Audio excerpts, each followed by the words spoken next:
This chaos. This is from an air show rehearsal in Changchun, China, where two of Xpeng Aeroht's flying cars, these futuristic eVTOLs worth nearly $300,000 each, collided mid-air.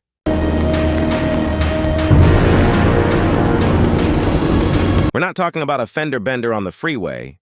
This is a mid-air collision between what are essentially prototype cars that fly. One managed to land safely, but the other, badly damaged, caught fire on impact. Thankfully, reports say only one person was injured, and it was minor. They're stable and okay. But come on, this visual is insane. It's a stark, jarring reminder that the road to our sci-fi future is going to be incredibly, unpredictably bumpy.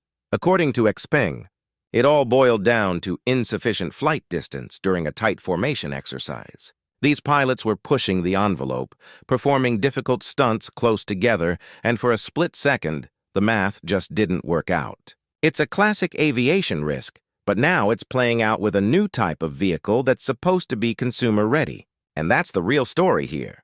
This isn't just a one-off accident. It's a massive stress test for the entire concept of a low-altitude economy that China is betting big on. The government there has literally made this a national priority, name-checking it in their official work report, envisioning a sky filled with drones, flying taxis, and personal aircraft buzzing below 3,000 meters.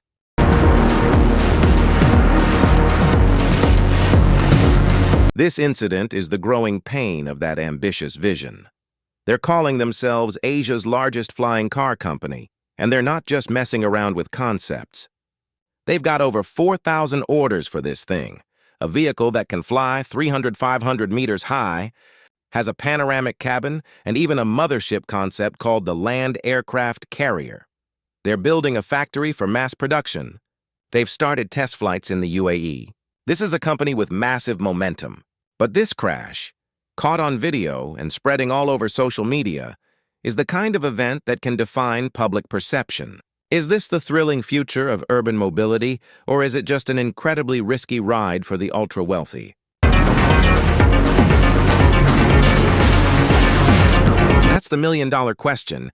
Every revolutionary technology has its setbacks. The early days of automobiles and airplanes were filled with crashes that would be unthinkable today. Innovation is messy and it demands a price. But this happening at a public rehearsal, a controlled event, will absolutely make regulators and potential customers pause. It proves that the hardware might be there, but the software, the safety protocols, the pilot training, and the air traffic control systems for a sky full of these things are still very much in their infancy.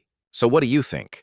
Does this crash make you more skeptical, or is it just a necessary step on the path to an inevitable flying car future? Let me know your thoughts down in the comments.